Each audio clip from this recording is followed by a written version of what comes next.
नमस्कार, मैं विष्णु शर्मा आप सभी का आपके ही अपने चैनल विष्णु एडीपी में हार्दिक स्वागत करता हूं। और आज फिर लेकर आया बहुत अच्छी स्टोरी जिसका टाइटल है द हिडन ट्रेजर। हिडन का मतलब होता है छिपा हुआ, हिडन यानी क्या होता है छिपा हुआ, ट्रेजर का मतलब होता है खजाना। जैसे पढ़ते होंगे आप ट्रेजर आइलैंड ऐसे पढ़ते हैं ना, तो ट्रेजर आइलैंड यानी क्या होता है खजाने का द्वीप, आइलैंड यानी होता है द्वीप, तो वही ट्रेजर है खजाना।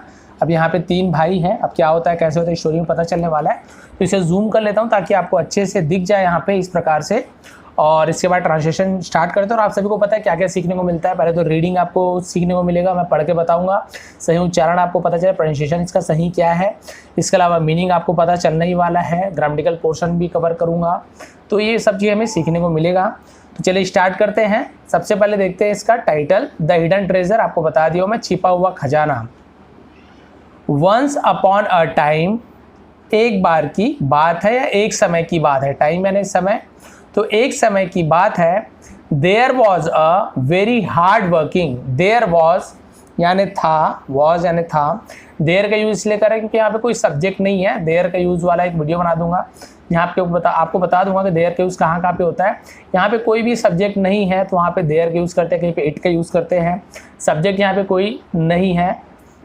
There was a very, was यानी था, अ वेरी यानी एक, बहुत, वेरी यानी बहुत, हार्ड वर्किंग, हार्ड वर्किंग यानी होता है कठिन परिश्रमी, यानी कठिन काम करने वाला, मेहनत का काम करने उसे हार्ड वर्किंग बोलते हैं। ठीक है, बहुत मेहनत करने वाले को हार्ड वर्किंग बोलते हैं। फार्मर, फार्मर यानी क्या होता है किसान, उसे हम फार्मर ऐसे पढ़ते हैं, फार्मर यानी होता है किसान। तो यहाँ तक क्लियर हो गया। एक समय की बात है कहीं पर, यानी एक हार्ड वर्किंग यानी बहुत काम करने वाला, बहुत मेहनती किसान था, वॉज यानी था। ही हैड अ फील्ड, उसके पास एक खेत था, हैड यानी हैव, हैड मैं आपको बताता हूँ हैव का यूज़ कब करते हैं, जब किसी के पास कुछ चीज़ होता है तो हम हैव या हैज़ का यूज़ करते हैं, और किसी के पास कुछ चीज़ था तो हम हैड का यूज़ करते हैं। ही हैड अ फील्ड, उसके पास एक खेत था, फील्ड यानी होता है खेत। विच गेव, जो देता था, गेव यानी देना, गेव यानी देता था, विच गेव जो देता था, अ रिच क्रॉप, रिच यानी होता है, रिच यानी समृद्ध, समृद्ध यानी क्या बोलना चाहिए, यानी रिच यानी वैसे तो होता है धनवान, धनी जिसे उसे रिच बोलते हैं, लेकिन रिच क्रॉप यानी बहुत ही समृद्ध फसल, यानी बहुत ज़्यादा फसल, जो अच्छी फसल को हम रिच क्रॉप बोलते हैं। बहुत ही अच्छा फसल देता था, दिया करता था कौन, उसका जो खेत, उसके पास एक खेत था जो उसे बहुत ही अच्छी फसल दिया करता था। ऑफ ग्रेप्स, ऑफ ग्रेप्स यानी किसका खेत था वो, किसका फसल था, क्रॉप ऑफ ग्रेप्स, यानी ग्रेप्स आप सभी को पता है अंगूरों का फसल, और कैसा फसल, रिच क्रॉप यानी बहुत ही समृद्ध फसल। तो ये लाइन में क्लियर हो गया। उसके पास एक खेत था जो उसे अंगूरों की बहुत ही अच्छी फसल दिया करता था। एवरी ईयर यानी प्रत्येक वर्ष, एवरी यानी प्रत्येक, ईयर यानी वर्ष, हर साल उससे अच्छा फसल दिया करता था। फिर देखिए हैड वाला, ही हैड 3 सन्स, अभी आपको पता है ही हैड उसके पास था, तो फिर ही हैड 3 सन्स, उसके पास या फिर उसके 3 पुत्र थे। 3 सन्स यानी सन यानी बेटा, एक बेटा, सन्स एक से ज़्यादा है क्योंकि 3 है इसलिए sons plural. He had 3 sons, उसके 3 बेटे थे, ऐसे बोल सकते हैं, उसके पास 3 बेटे थे, ऐसे नहीं बोलना है, तो उसके 3 बेटे थे, मीनिंग वही है, बोलने का तरीका अलग अलग है, किससे मीनिंग वही होता है। हैड का यूज़ तभी करते हैं जब किसी के पास कुछ होता है तो वहाँ पे हैड का यूज़ करते हैं, या फिर हैव, जो हैव और हैज़ होता है प्रेजेंट टेंस में, है और हैड था। तो ही हैड 3 सन्स, उसके 3 बेटे थे, अब 3 है इसलिए थे, बट लेकिन, नन ऑफ देम, इसे नन पढ़ते, नन यानी नहीं, ऑफ देम उनमें से, देम यानी उनमें से नहीं, बॉदर्ड, बॉदर्ड यानी होता है फिक्र करना, चिंता करना, यानी कोई फिक्र नहीं थी। To help their father, to help यानी हेल्प करने की, हेल्प करना है सहायता करने की, देयर यानी उनके फादर यानी उनके पिता की हेल्प करने की, यानी मदद करने की किसी को भी कोई चिंता नहीं थी। नन ऑफ देम, उनमें से किसी को, तो नन ऑफ देम ऐसे बोलते हैं, नन ऑफ देम बॉदर्ड, उनमें से किसी को कोई चिंता थी, कोई चिंता नहीं थी, कोई फिक्र नहीं थी। टू हेल्प देयर फादर, अपने पिता की सहायता करने की कोई भी चिंता नहीं थी, बढ़िया आ रहा है भाई धनवंत, उन्हें कोई मतलब नहीं था। इन हिज वर्क, इन यानी में, हिज वर्क यानी उनके काम में, यानी अपने पिता के काम में कोई भी चिंता नहीं थी करने की।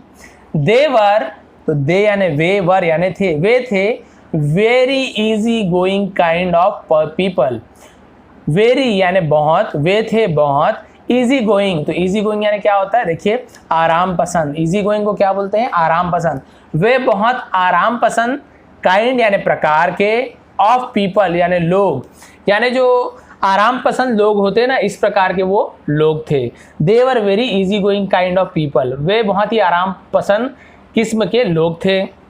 सो इसलिए, या फिर तो, सो का मतलब इसलिए होता है, तो भी बोलते हैं। तो the farmer was very worried, किसान था, द फार्मर यानी किसान, वॉज यानी था, किसान था, वेरी वरीड, वेरी यानी बहुत, वरीड यानी होता है चिंतित, तो पास्ट टेंस से वरीड बोले, वरी यानी चिंतित, तो डोंट वरी बोलते हैं ना, डोंट वरी यार, चिंता मत करो, वही है वरी यानी चिंता करना, वरीड यानी चिंतित, तो बहुत चिंतित थे। अबाउट, अबाउट यानी के बारे में, के विषय में तो अबाउट बोलते हैं। बहुत चिंतित थे किसके बारे में, देयर फ्यूचर, उनके भविष्य के बारे में, देयर यानी उनके, फ्यूचर यानी भविष्य, अबाउट यानी के बारे में, उनके भविष्य के बारे में बहुत चिंतित थे। कौन, द फार्मर यानी किसान बहुत चिंतित था। वन डे, एक दिन, द फार्मर किसान, फेल, फेल यानी हुआ, फेल यानी गिरना, होना, उसे फेल बोलते हैं। क्या हुए, इल, इल यानी होता है बीमार पड़ना, फेल इल यानी बीमार पड़े, उसे फेल इल बोलते हैं। ड्यू, ड्यू यानी कारण, किसके कारण बीमार पड़े, to old age, old age यानी जब हम बोलते हैं ना बूढ़ा हो जाना, यानी बूढ़ा उम्र जिसे कहते हैं, तो उसे ओल्ड एज कहते हैं, ठीक है, यानी बूढ़े होने के कारण, अधिक उम्र होने के कारण वो बीमार पड़ गया। कौन, द फार्मर यानी किसान बीमार पड़े। उसके बाद क्या हुआ देखिए, ही कॉल्ड हिज सन, उसने बुलाया, कॉल्ड यानी बुलाया, उसने बुलाया, हिज सन यानी अपने बेटे को, एंड सेड और कहा, अपने बेटे को बुलाया और कहा, डियर सन्स, प्यारे बच्चों, डियर सन्स यानी प्यारे बच्चों या फिर प्यारे बेटों, ऐसे। आई डाउट, इसे डाउट पढ़ेंगे, डाउट ऐसे बी का उच्चारण नहीं करना, ये साइलेंट होता है।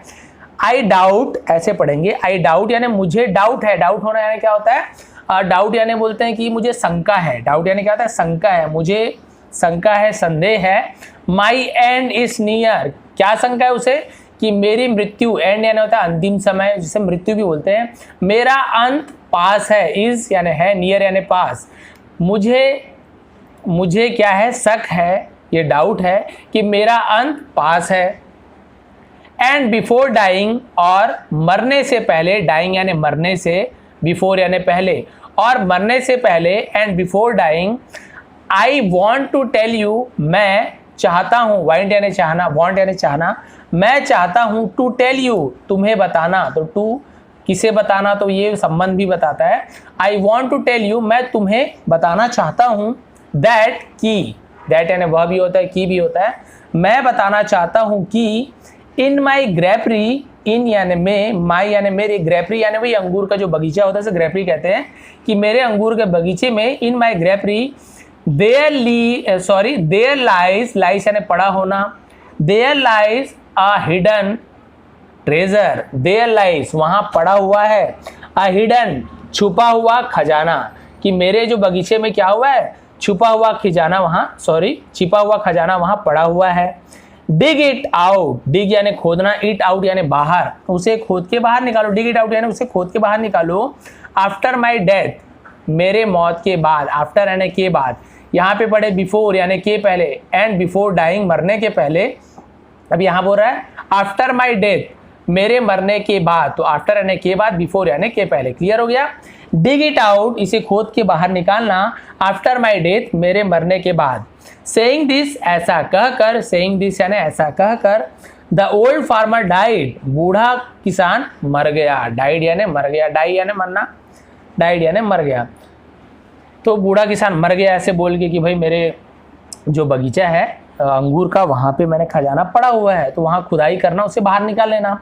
After performing the last ritual of their father, after performing, performing यानी क्रियाकर्म करना, यानी कर्म करना, आफ्टर यानी के बाद, performing the last ritual, ritual यानी होता है अंतिम संस्कार, लास्ट रिचुअल यानी अंतिम संस्कार, तो अंतिम संस्कार करने के बाद, ऑफ देयर फादर, अपने पिता के, देयर फादर यानी उनके पिता के अंतिम संस्कार करने के बाद, द सन्स बिगेन डिगिंग, तो बेटे, बिगेन यानी शुरू किया, डिगिंग तो बेटों ने क्या किया, खोदना शुरू किया, तो बिगेन डिगिंग यानी खोदना शुरू किया द वाइन यार्ड, अंगूर के खेत को। तो वाइन यानी भी अंगूर का एक प्रकार, वाइन यानी आप सभी को पता है जो पेय पदार्थ होता है उसे वाइन बोलते हैं, जो कि अंगूर से ही बना होता है, सड़ा गला के बनाते हैं उसे वाइन बोलते हैं।